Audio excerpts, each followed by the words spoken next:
channels. You need to have traffic sources. Advertising is an obvious choice, and retargeting is where the performance lives for these types of activations. I'm joined here by Nicky Cheung. Nicky, you want to give a little introduction on yourself? Yeah, sure. I've been a media buyer for 8 years. I've been with DNA for three of those, and worked on hundreds of equity crowdfunding campaigns. We use retargeting, we use cold prospecting on social media, advertising across all of our campaigns, just to drive traffic. So really excited to speak to you guys about the retargeting strategy. I don't even want to call it strategy as in something that you should be doing, as in something, as a more as a fundamental, right? Retargeting is something you have to do for all of your campaigns. So yeah, I'm excited to be talking with you guys on some of these retargeting fundamentals. Absolutely. And if you're not familiar with DNA, we've worked with over 900 brands, run over 500 investor marketing campaigns. It's a niche of ours, something we fell into working with startup to growth stage companies. And whether we were working on the marketing section of a business plan, investor pitch deck, first campaign to be scaled with capital, even participating in the investor presentations themselves, we were always part of this fundraising discussion. So once we learned we could use digital marketing, especially these tools of advertising, we realized, hey, we could be of a lot of value to our groups here. They're always looking to bring on more funding. So my background is in advertising, running mobile advertising exchanges in earlier stages of my career, and being able to target very specific audiences with set creative and take them down marketing funnels has been a big part of my focuses. So whether it's investors or another premium audience, like I said, it's just always been part of the discussion. But I want to pull up this deck, show you a bit about what we do and specific examples at that. Um, Having a little technical difficulty here.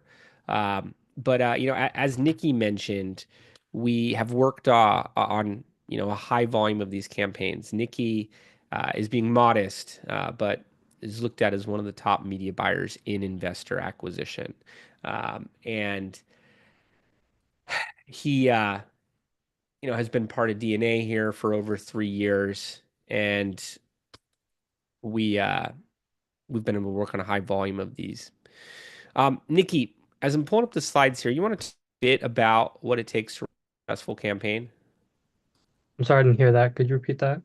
Yeah, do you want to talk a bit about what it takes to run a successful campaign here while I'm pulling up the deck? Yeah, sure. Honestly, it takes a lot of successful, variables. There's a lot of variables to it. But to run a successful campaign, you must most definitely drive traffic, right? And that's through advertising, cold prospecting, and of course, what we're going to talk about today, some retargeting. I'd like to talk, about marketing as a whole ecosystem. So there has to be paid social, there has to be organic. I like talking about email marketing as well. So you need all three of those things coming together to really get a successful campaign going. You can't just do one thing. You can't only do email. You can't only do organic. You can't only do paid. Rarely will only doing only one of those things work out for you. So nowadays, it has to be all three, whereas you're reaching out to people, cold prospecting, you're getting them within your retargeting pool, retargeting them through ads, and then showing them organic content, keeping them engaged through emails, and even talking to them directly. We like to do webinars here at DNA as well. So doing webinars is another form of a touch point where you can connect with people on a more personal level rather than just showing them an ad on a screen. So we see, a combination of those things that are needed for a successful equity crowdfunding campaign. Exactly. And what what are retargeting ads? Uh, it's those banners, those social posts that feel like they follow you around everywhere. When we look at advertising performance, The IAB, Interactive Ad Bureau, says 0.1% on a display ad is good performance. Better publishers, 0.5, 1%. Platforms like Meta, maybe 1% click-through rate. You're shooting for a 2% conversion rate. Google says an average conversion rate is 2.35%. So the majority of the audience isn't clicking, they're not converting. And as we would do offline, following up with investors, sending an email, calling them, texting them, direct mail, it's going to be multiple touch points before they convert. Retargeting ads allow for that in a digital fashion. 26% of users will go back to a website as a result of retargeting. So it's very effective, especially when you're looking at 1%, 2%, bringing people back is crucial, and retargeting ads allow for that. Retargeting ads show the ads to previous site visitors and engaged users. So you put a tracking mechanism, a pixel, to capture IP addresses of everyone who goes through an offering page, a landing page, a website. And then you're able to bid for ad placements on these advertising exchanges, whether it's a social platform, a search platform, a programmatic platform, which gives you access to major media websites or apps. You're able to target those people specifically. I should say those devices, but those people behind the devices. And you're essentially targeting warm leads based on their engagement. You can retarget people at different stages of the funnel. So if the first offering page is a view content event, maybe the next is add to cart, the following initiate checkout before getting to purchase. And this is terminology that's standard. It's commonly used on Meta's Pixel. You can have ads that are different for the retargeting of people at each of those events. Someone who's invested could receive completely different ads. And we'll see 10 to 30% of people participate on multiple times on Reg CF campaigns based on case studies, campaigns we've worked on. So you want to create a multiple touch point experience. If someone's coming from other channels, let's say they're already a subscriber to your email newsletter, or they've been contacted by you directly, and now they're seeing retargeting ads. And then they read an article in the news about you. And then they watch you on a podcast or speak at a conference. And then they see the retargeting ad again and convert from there. Hey, that's effective. They may have forgotten altogether.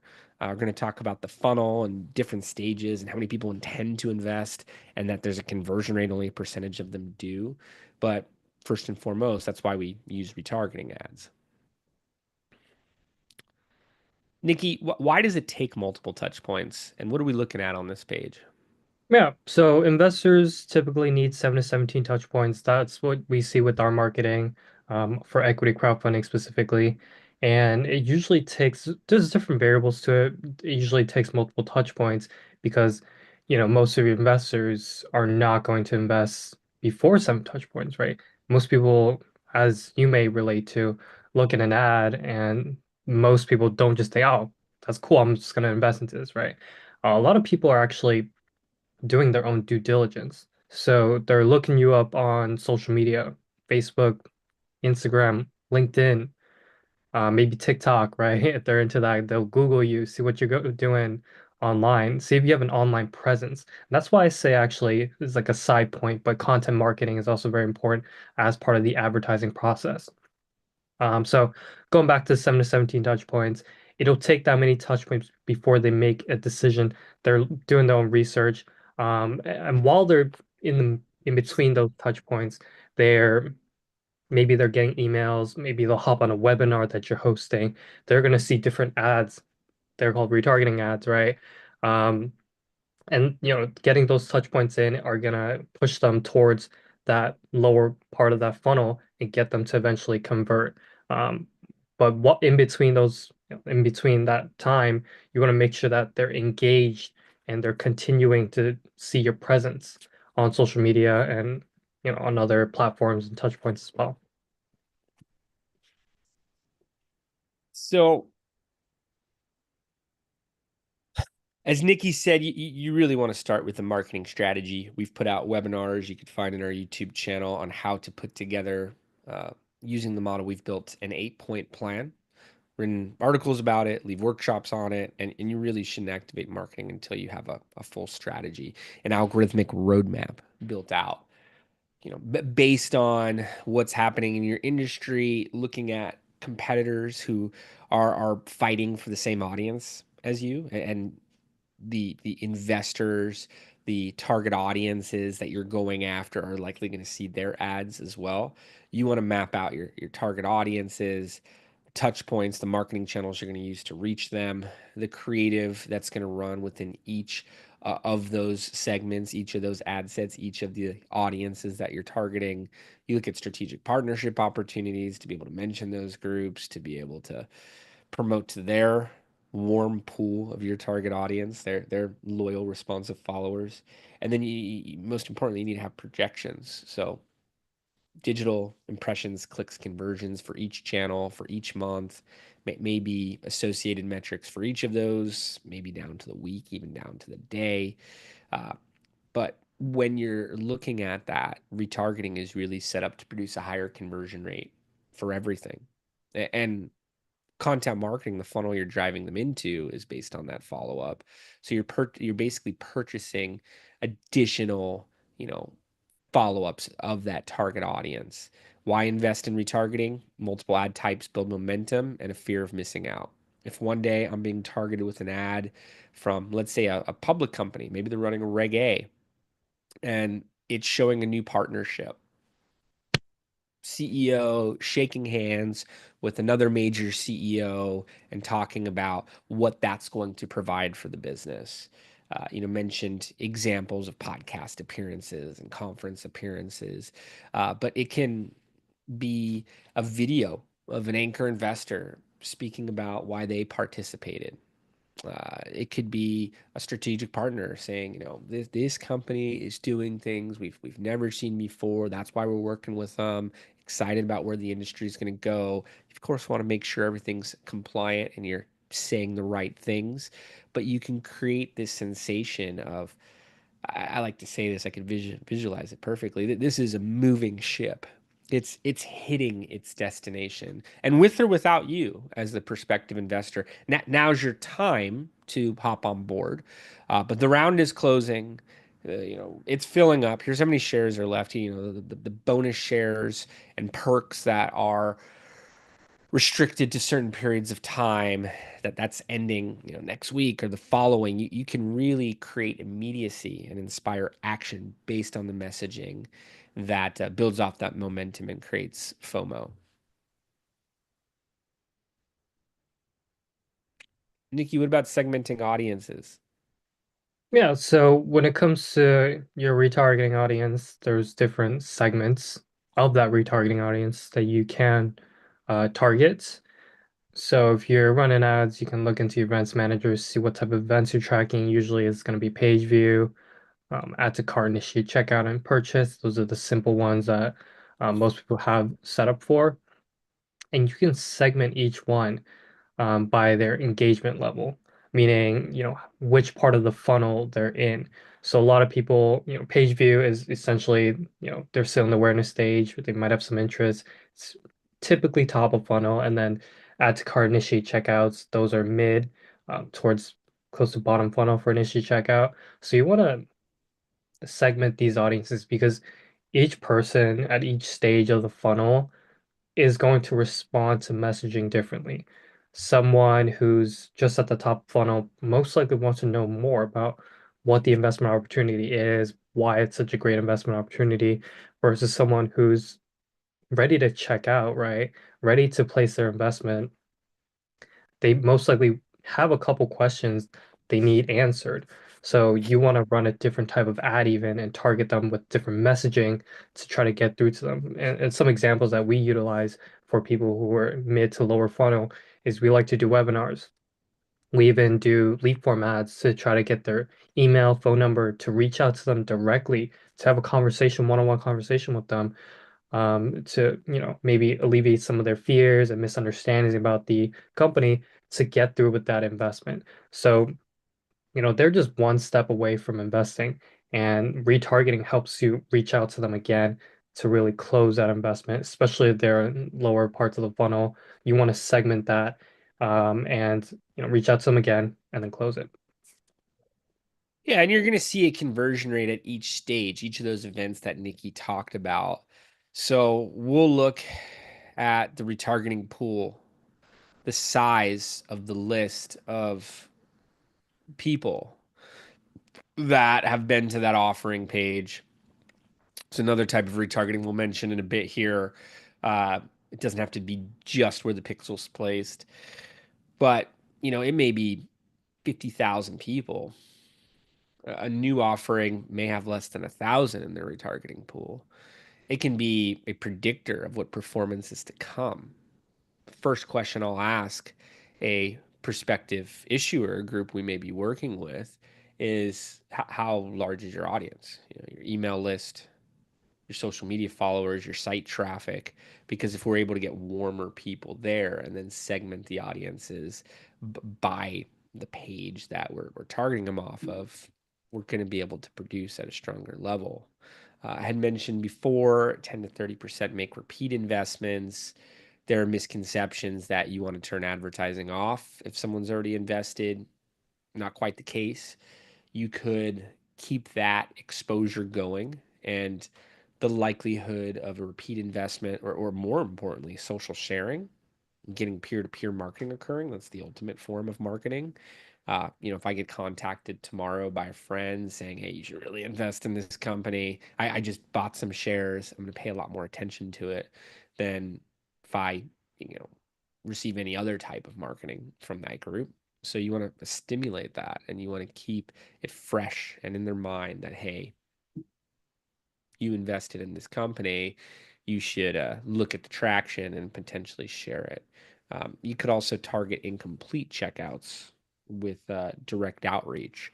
So if someone puts in their information, you can have the retargeting ads running, but you can also send them messages with direct outreach as a follow-up, and then you can only message them so much. So the ads going simultaneously with that will likely, as a rule of thumb, produce a higher conversion rate. So as Nicky was saying, can support each stage of the investor journey here, each event with advertising, with retargeting. Nikki, what does that look like outside of just one ad channel? You were talking about content, you were talking about the pixel for just Meta. What does that look like for the entire investor journey? Yeah, so it's a whole ecosystem. So starting from touch point one, where they're likely seeing a cold prospecting ad, that's where they enter the funnel. And that's where awareness stage happens. Maybe they're seeing a couple of cold prospecting ads. Um, there's there's also content they're looking at. They're doing their own due diligence. Maybe they signed up to receive newsletters from you. So now they're receiving emails. They see an ad maybe for a webinar. Maybe they're in the mid funnel now, right? They've looked at the page multiple times. They've looked at emails. They've considered investing. They just haven't pulled the trigger yet. So now is a good time to really um, retarget with ads and then continue to push out emails, content, updates. Those are all very important parts of the ecosystem and the conversion funnel. And then eventually, once they started the investment journey, maybe they stopped midway through. That's a good time to run some lead form ads. We've seen that work before. Try to get a phone call with them, maybe reach out on LinkedIn, right? If you have some of their information, that's always a good touch point, and it really supports each stage of the investor journey to hit them with touch points through different ad channels. They want to see you. Investors are more likely to invest if they see you across different channels, right? Not just, oh, I only see them on Facebook, right? Maybe they look you up on Google, you have a website, you're doing stuff, you're on portal, you have updates, you have a nice campaign video on social media, you're posting organically. It's not just, a page with no posts, no updates, something boring. And at times I see comments on ads asking, "Hey, is this a scam?" Right? There's a lot of scams going around on the internet. So having that personable touch point, whether it's a webinar, phone call, or email, is going to move the needle much better than just posting on social media or just doing ads. And retargeting, it's limited by your audience size, as I was mentioning. So what you could spend on retargeting, the amount of impressions, the amount of clicks, the amount of conversions you'll be able to produce is radically different if you have 5,000 people that have been tagged in your retargeting pool, or 100,000. But you can take it to additional channels. So you could start running retargeting on secondary social advertising platforms. You could run retargeting on display networks. You could run retargeting from various different access points to get to higher and higher and higher volumes. You want to run prospecting at the same time and break advertising down into those two categories of prospecting to drive people into the funnel and retargeting to keep those follow ups going. Given you may have some organic traffic sources, you may have your first degree and second degree networks producing enough traffic to then retarget. But even in those cases, you want fresh contacts, prospects, new people, your target audience getting to your deal, getting to your offering page every single day. So it's a balance. Now, towards the end of the campaign, you may want to reallocate heavier and heavier percentages. At first, maybe it's 20% towards retargeting. If your audience is large enough and you're a bit more aggressive, perhaps it gets to 30% retargeting. But during the final weeks, during the final days of your campaign push, it can get to larger and larger percentages, but only if your retargeting pool is large enough. So you want to target the top 10 to 25% income brackets. It's really higher than that, but you get the idea. The more disposable income, the more net worth, the more household income in general that your targets have, the easier it's going to be for them to invest. And they may not come in at the minimum. Minimum may be, thoughtless for them. Hey, I'm going to put in $500, $1,000, whatever.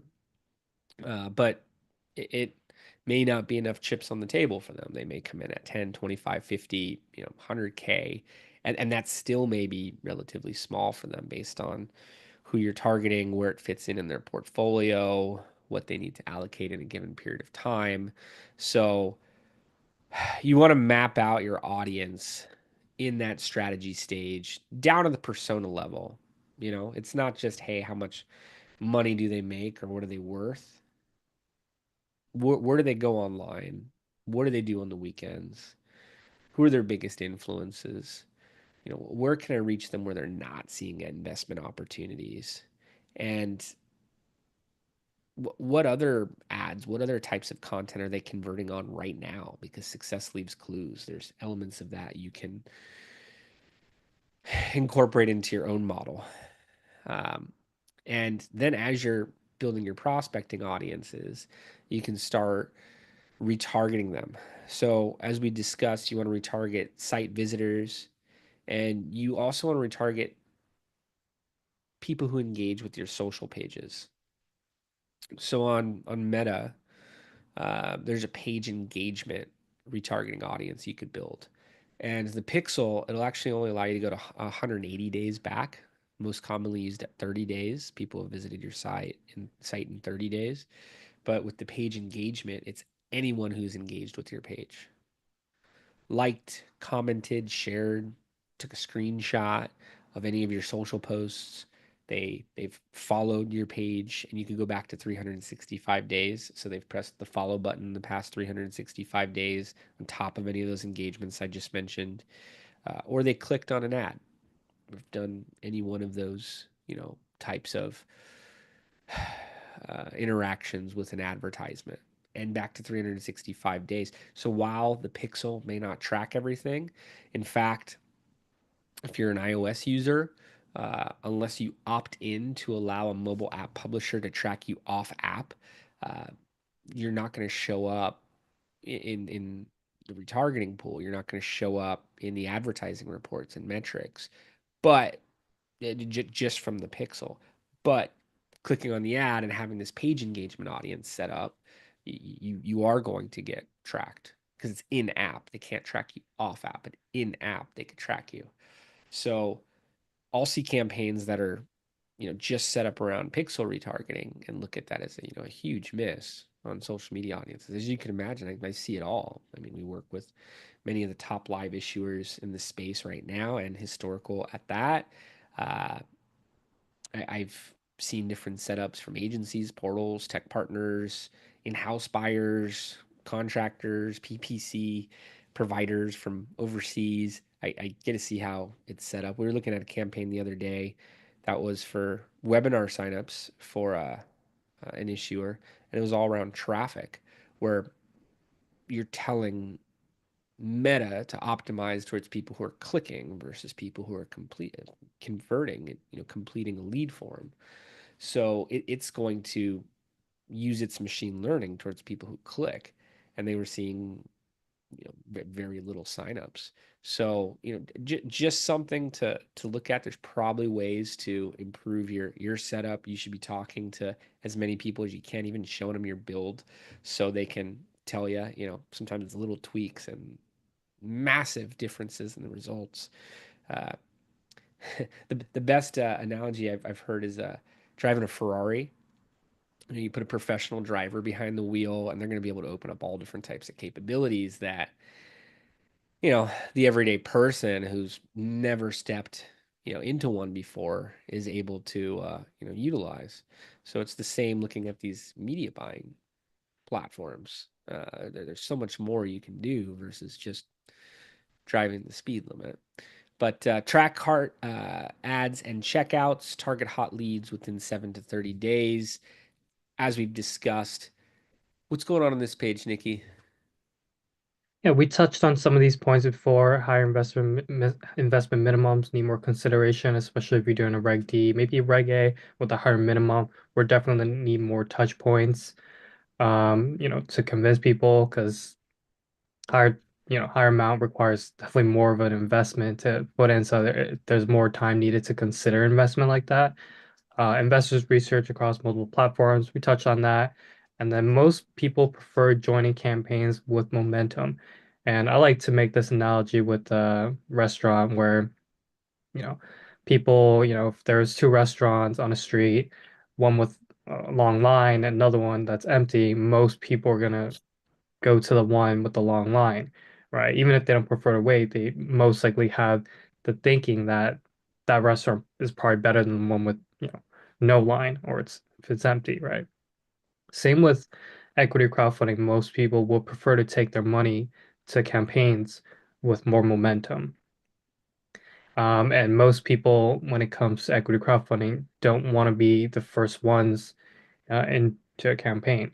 They want to ride that momentum. So once a campaign sees momentum, that's where it really takes off. A lot of people join in. You cannot crowdfund without the crowd, right? And in order to draw that crowd, you got to do marketing, paid social, content even, most definitely retargeting to try to get more people to come in. And then last but not least, building trust requires consistent presence. And that's really where retargeting kicks in. You want to consistently show up. You want to be there. And this is really like a sales process, except it's just digital, right? So it requires a lot of follow-up. It requires a lot of different types of ads to get people to trust and understand what you're doing on a social media platform where, like I said earlier, there's going to be scams going on. There's going to be people asking you if this is legitimate investment opportunity. Even if you're on a portal, a lot of people that you're reaching out on cold prospecting might not even know what equity crowdfunding is. So imagine the amount of touch points it's going to take in order to get them to understand what equity crowdfunding is, and then to understand what your business does, and then to understand later on why it's such a good investment opportunity. So it's going to take multiple touch points.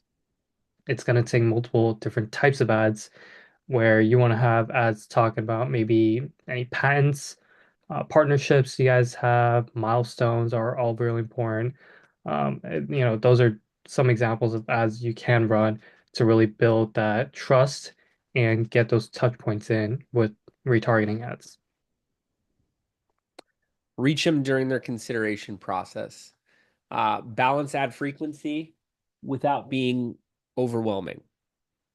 There's frequency capping. You can control frequency setting across different types of platforms and spread touch points across different channels.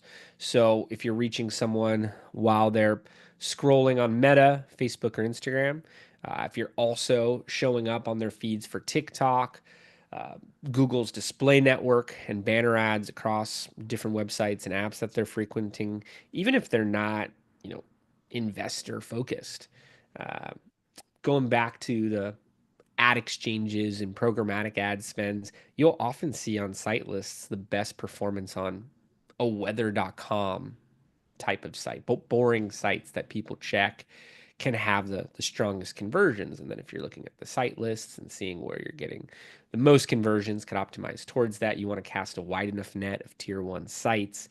And again, it's all going to be in the retargeting. So if you're using those sites for prospecting or using it for retargeting and you have the ability to ramp up your retargeting pool further, you are going to be in a good place. I wouldn't worry too much about overwhelming them.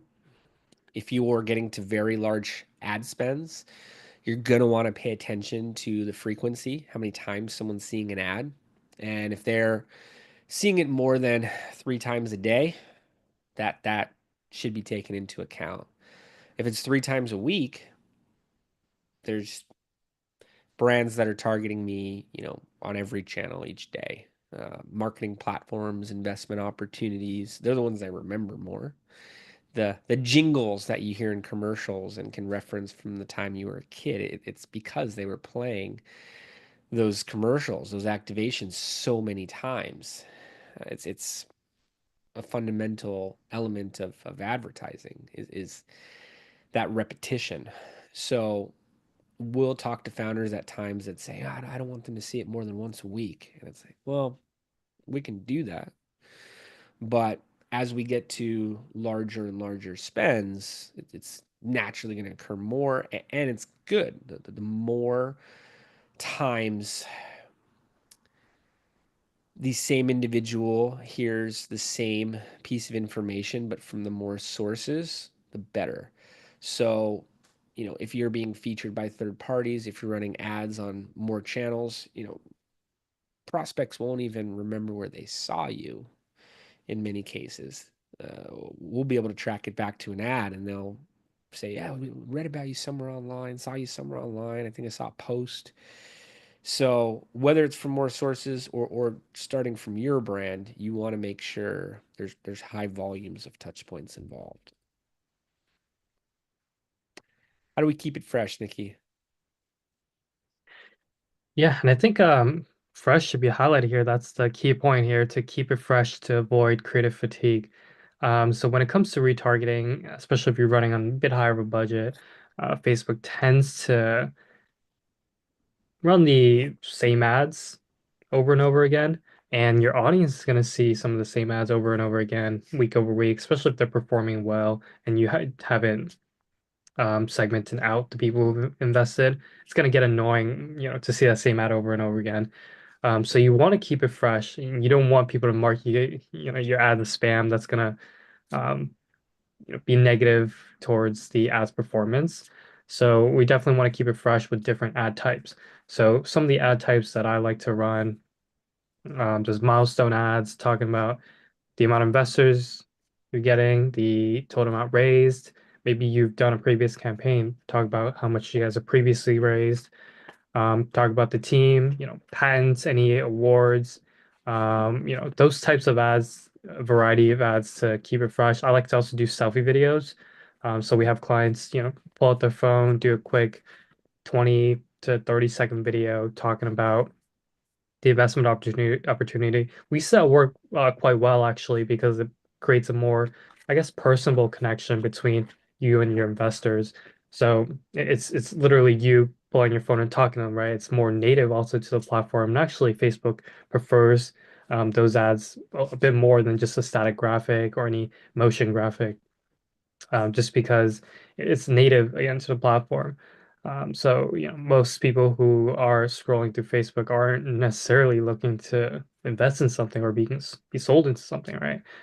They're more so looking for any updates. Maybe they follow sports or news. They're looking for anything new about their friends, right? And so a selfie video like that that pops up on someone's newsfeed is more close to what they're looking for, versus an ad saying, "Hey, invest into our company." That's just a static graphic or a motion graphic. So we like to keep it fresh, uh, use varied content, and we don't want to spam people with the same exact ad week over week. That is a fact. And so many updates that you would likely share offline with the prospect, you can have live in those video formats that Nikki mentioned, or copy at that. But video is so engaging and native to the platforms that that's what people expect to see from their friends, family, influencers, pages they follow. You can utilize that same type of creative format for what you do. Prioritize targeting focused on the engaged audience, those who click rather than worrying about those who do not respond. Again, 1% of the audience clicking, maybe on a retargeting ad set, 2 to 5%. We have campaigns that are running much higher, 11% click through rate on the retargeting, but it's the majority of people who are not clicking, not responding, and that's not who you're playing for.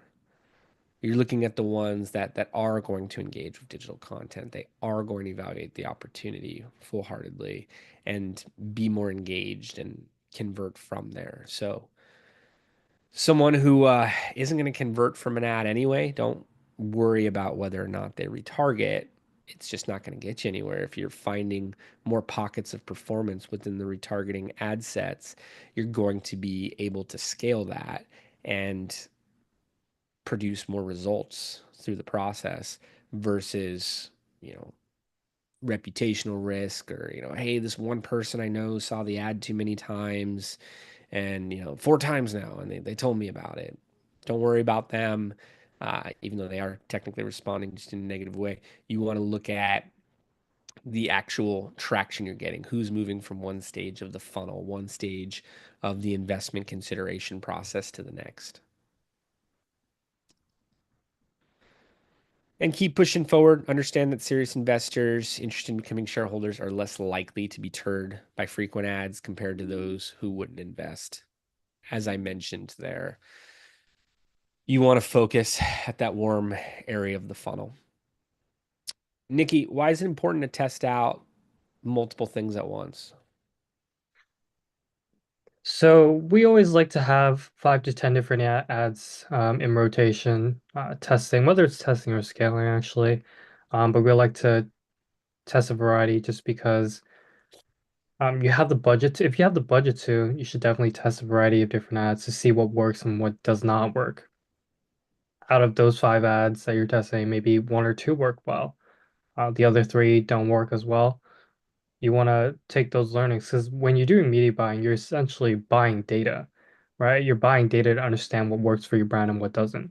So when you get that data back, you want to analyze it and make sure those click-through rates, CPCs, those cost per conversion, cost per acquisition numbers are hitting KPIs. Once you have those numbers, you'll have an understanding of what works and what doesn't. So the ones that do work, you definitely want to scale them up, spend more budget.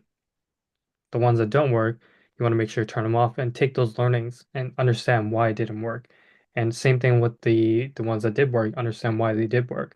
And then what our team likes to do, we like to make different variants of the ads that do work. So for example, if we think this video has really good hook, perhaps that's the reason it's working. We'll keep the hook and we'll change up the body part of the video and call to action is essentially the same. We'll test different types of bodies, test maybe 2 to 3 other types of variants of that ad, and continue testing and scaling the ones that did work. And then out of those tested variations, some of them might work better than others. Who knows?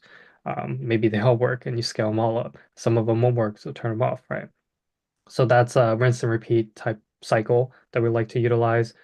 We show progress through milestone updates.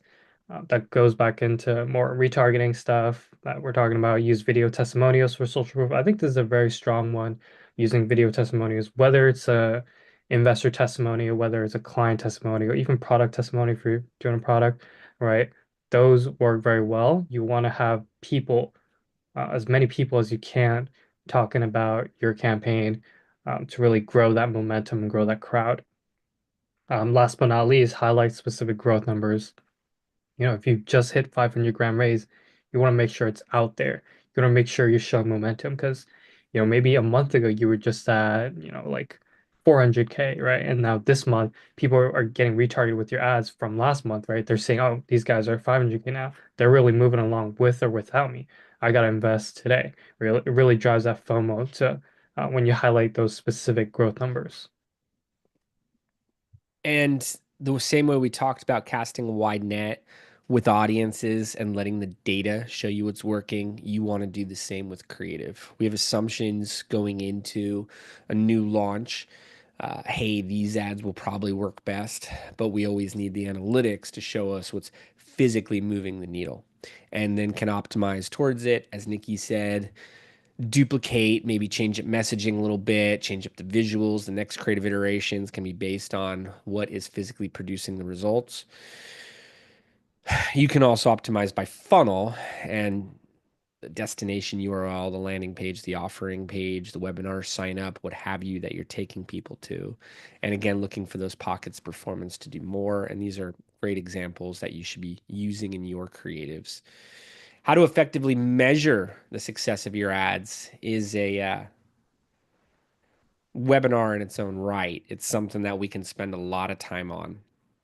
KPIs, key performance indicators. You want to aim for a dollar cost per click on many channels. It's fine to pay more for clicks, but you're going to see how it feeds into the next stages of the analytics.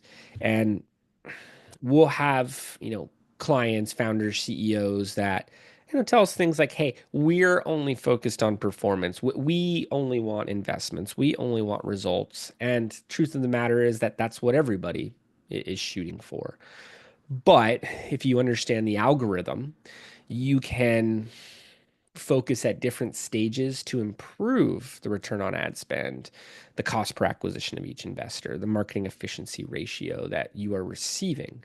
So if you're paying $2 per click or $1 per click and getting the same conversion rate, that could be the difference from a $100 cost per acquisition and a $200 cost per acquisition. If your average investment is $1,000, that's the difference from a 5x and a 10x.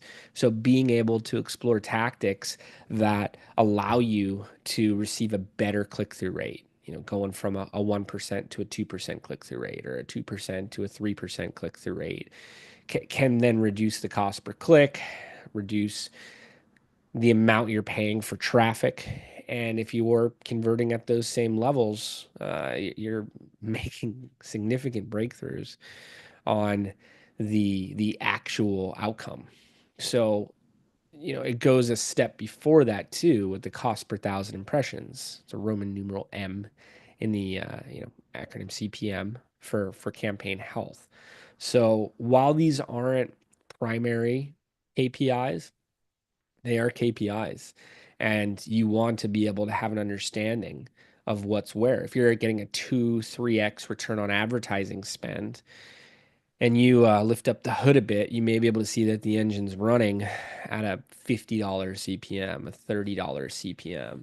And if you can adjust some of the targeting filters, maybe getting a $20 CPM, a $30 CPM, perhaps you can put in creative that I don't want to say is clickbaity. You got to make sure you're bringing in audiences for the right reasons so they respond and understand what they're getting into once they get to that landing page. But there is a plethora of different articles and videos out there on how to get higher click-through rates and the type of messaging that you could use that's been proven. And for investment campaigns for whatever vertical you're looking at, to receive a higher click-through rate and a better cost per click. Keep in mind, I'm fine paying for channels that are, $2, $5 per click. Hey, I'll pay $10 per click. If I know there's a high conversion rate on the other side and I'm able to hit, a $100 cost per acquisition accordingly, and that's the cheapest I can get the click on that channel, let's do it. But that's why it's so important to track and be able to understand what's coming from where. The other thing I'll add about tracking and analytics is they're there to make data-driven decisions. It's not to only focus on return on ad spend. We could run a retargeting campaign to people who are at the checkout process spend very little because there's only so many people that get there, but we may see a 30x return on that. But there's no scale. If we spent $1,000 for the month on that retargeting pool and saw 30K back, great, we hit a 30x return on ad spend. But if that group's looking to raise $5 million in 3 months, 6 months, maybe a bit longer, it's simply not going to get them there. So you need to be able to really, really gauge what's coming through and determine how you're going to make those data-driven decisions to scale what you're doing to hit the end goal. That's why I recommend beginning with the strategy and building out that algorithmic roadmap. Otherwise, you're kind of just shooting in the dark and can be very focused on the wrong decisions and really need to zoom out. Where do people drop off, Nikki? Yeah, there's people drop off all the time, different points of the funnel, top funnel, mid funnel, bottom funnel. I always refer back to the funnel when I troubleshoot what's going on with the ads performance. So, let's start from top funnel. Maybe, you're in the awareness stage, you're really cold prospecting. If you're not getting enough reach, you're not getting enough people interested in your campaign, then you might need to tweak your audience, your targeting a little bit, your ads even to make sure they're, like Jason said, I wouldn't say clickbaity, but enough to really get them interested into the campaign and, click to that landing page to get more information on it. Middle funnel, people drop off at the landing page. So there's a couple reasons why people drop off the landing page. Um, the number one being the landing page isn't strong enough or they're not seeing what they want to see. So the landing page perhaps just isn't converting because you don't and we did a webinar before on like landing page best practices, but there's a couple points. Top reasons to invest, we want it to be at the top. The most important parts of your campaign, the strongest reasons to invest in your campaign should be at the top, right? Above the fold is what we call it. So 100% of the people who land on your page are going to see above the fold. They're going to see usually the campaign video, maybe a little slogan, what you are, what you do, and then some top reasons to invest. That has to be the strongest part of your page. And then anywhere below that, there's no guarantee that someone's going to scroll down. And the further you go, the less likely people are going to go. All right. So you want to analyze that landing page, understand why people are dropping off there, and then make changes accordingly. And then there's deeper into the funnel where people are dropping off at checkout, right? Maybe they started their investment, they put in their information, they haven't checked out, and they left. Um, that could be due to long checkout funnel. There's usually not too much we can do about that, except on advertising, retargeting them with different touch points, and getting them to invest. There's also going back to mid funnel, top funnel. There's also click metrics you want to analyze, cost per clicks, click through rates. If you're getting a high click through rate, that's good. If you're getting a low click-through rate, that just means there needs to be tweaking on the audiences or creatives because people aren't clicking on your ads. Same with the cost per click. If you have a high cost per click, it's most likely tweaking the audiences or the creatives to make sure they better align with what your investors want to see. Now, you want to monitor video engagement a bit differently. What to focus on to enhance your video's effectiveness. Focus on the first 5 seconds, as Nikki was saying with above the fold. The first few seconds will play to most audiences, but you'll lose them after that. You want to have a hook. A/B test different openings. Don't just go off your assumptions for what's going to work. You need the reports to show you what's driving and track how long viewers stay engaged. There are likely things you could build off of for your next videos from there. And look beyond the basic metrics. I was talking a bit about the retargeting pool size. You got to drive enough traffic and early, so you're getting 25 to 50,000 in that pool, and then you're primed for stronger performance given your conversion rate needs to be there.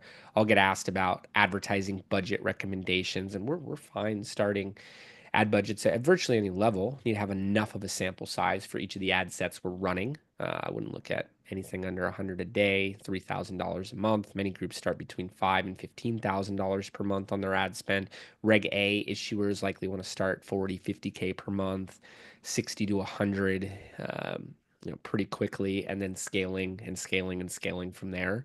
And they're not looking to spend on advertising. No one wants to, put budget towards that. They're looking to buy traffic, looking to buy investments. How many of these can I get? Can I spend 100K next month and raise $1 million off it next month? Can we go to, 300K at some point and produce 3 million in a month? And these are channels where you can systematically ramp it up to do that. But it's all based on that retargeting pool, and you need to do it early enough. If you drive 10,000 people the last month on your reg CF, but only 3,000 people the first month, you're limiting how many people are in that funnel and how many people are receiving the retargeting ads. You want to see a conversion rate of 1 to 2%. I was going over that a bit earlier. There are campaigns slightly under that are effective. There are campaigns that are much higher than that, but have limited traffic and limited results. It changes a bit when you're driving cold traffic. Uh, and that's why the retargeting is so important and why it'll end up rounding out by the end of the campaign because you're bringing more people back. And then measure return on ad spend over the full campaign life cycle, not just a given week, a given month. Look at what it's producing and anticipate spikes as you're closing. So we're talking a bit about the performance. This is why a lot of groups give up on advertising, by the way. They don't see results right out of the gate and they just shut it all off when really you shouldn't shut off the retargeting until the campaign's done. If your campaign doesn't finish, let's say you're a fintech app and you're always looking for people, the right investor, you should always be retargeting, even at a few dollars a day, so you don't lose that audience. The follow-up's occurring. But use retargeting success to optimize your campaign. How do you improve the results? So, Nikki, applying winning creative formats, what would you say in terms of optimization and getting it to a good point, managing it to a point of effectiveness? So usually what you'll see in the retargeting pool, retargeting ads, it works better than cold prospecting. So you probably have a better idea on what's working for your brand and your campaign in the retargeting campaign. So let's say, for example, you used a selfie video from maybe lead investor, right? Lead investor testimonial, and you saw that working very well in retargeting, you could consider throwing that ad into cold prospecting. I would recommend change up the languaging a little bit because definitely like when you're doing a retargeting ad, the language needs to be towards people who've seen your campaign. But I would ask that same guy, maybe he's just charismatic, right? I would ask the same guy to do a ad specifically for cold prospecting audience. Talk about the company, good hook, of course, first 5 seconds, good hook. Talk about the company, top reasons to invest, close with the call to action. Um, and yeah, like I said, I would encourage you to test these across your cold prospecting campaigns and even organic content. For advertising, you're going to reach a portion of your audience, but you might reach another portion of your audience on organic, right? On TikTok, on Google, maybe not Google, but Meta, Facebook, Instagram. But definitely will be placing these successful ads and content across different channels. And we usually see, whatever works on TikTok work very well on, something like YouTube Shorts. Even if they're different platforms, you're and different audiences, right? It's winning format, winning creative. You want to show people what's working. Leverage the purchase events and checkout initiations to build targeting, prospecting audiences. So basically, you could analyze the audiences that are coming through your retargeting conversions. You could look at age, gender, location, device, time of day of week, and prospect accordingly to find similar audiences. You could create lookalike models of people who have converted and hit, much larger pools of people that fit the same demographics, the same criteria. So you could apply the findings to get more of the right prospects in. And you want to identify and scale high performing elements. The most proactive founders have the most successful campaigns. They're the ones in the videos, at speaking engagements throughout the week, bringing some of the larger investors in that then fuel conversions for smaller investments to occur. Uh, Analyze which audiences, creatives, and funnel stages drive the best results, then reallocate budget accordingly and scale. The top founders that we've worked with scale aggressively. As soon as they're seeing a good multiple return, they do more of it. And that usually creates an even better return on ad spend as a result. If you're waiting for 10x to occur, and at smaller ad spends, you could be hurting yourself in the long run. Where if you're at 3 to 5x and then scale, and then because of the large volumes, you bring in more investors, and some of those investors participate at higher levels, you may get to a 10x as part of the scaling process. So very important to be cognitive about where you are and really where you need to go at each stage of the journey. And as Nicky was mentioning, incorporate successful social proof formats, particularly self-shot videos and notable investor quotes across all campaign touch points. So that could be done weekly, and running new creative on top of your evergreen creative, which continues to run. What are some pitfalls that you commonly see, Nicky? So, yeah, it's a good question. So, number one thing, I see a lot is people use the same ad for cold prospecting and retargeting. And so think about it this way. Someone's entering to your funnel, they get a cold prospecting ad, and now they're being retargeted, but they're seeing the same ad again. It's like, okay, you already introduced them to the brand. Tell them something else about, the investment opportunity. Tell me something different. They don't want to see the same thing over and over again. So definitely when it comes to advertising, use different ads for cold and retargeting. Retargeting audiences, you want to use different type of language. They already know about your brand. You want to, make it different. Vary content to prevent ad fatigue. This just goes into using different creative formats, like selfie videos, using talking about the milestones, any awards, patents, stuff like that. You know, it's gonna get more variety, and people are less likely to get tired of seeing your content over and over again when they're seeing something different every time. Customized There's a right and messages, wrong way to do creative. correct. Customized messages per funnel stage. Three parts of the funnel: top funnel, mid funnel, bottom funnel. Each part of the funnel requires different types of messaging to move the prospective investor along. Cold prospecting, you want to introduce the brand, introduce the investment opportunity. Mid funnel, you want to make sure you're hitting them with different types of ads, talking about the investment opportunity, essentially follow up. And then last but not least, the bottom funnel, before they hit bottom funnel, that area of the funnel, you really want to be targeting with webinars, hitting them with organic content, email marketing, and also maybe lead formats to get their email number, talk to them one-on-one, and make each ad compelling, and make sure they're clicking and keeping them engaged throughout each part of the funnel. So we've gone over a lot of information today. Final thoughts for campaigns looking to leverage retargeting, test and optimize across audience segments, experiment with different creatives and audience types, site visitors, partial investors, complete investors to find what works best for each group, including page engagement.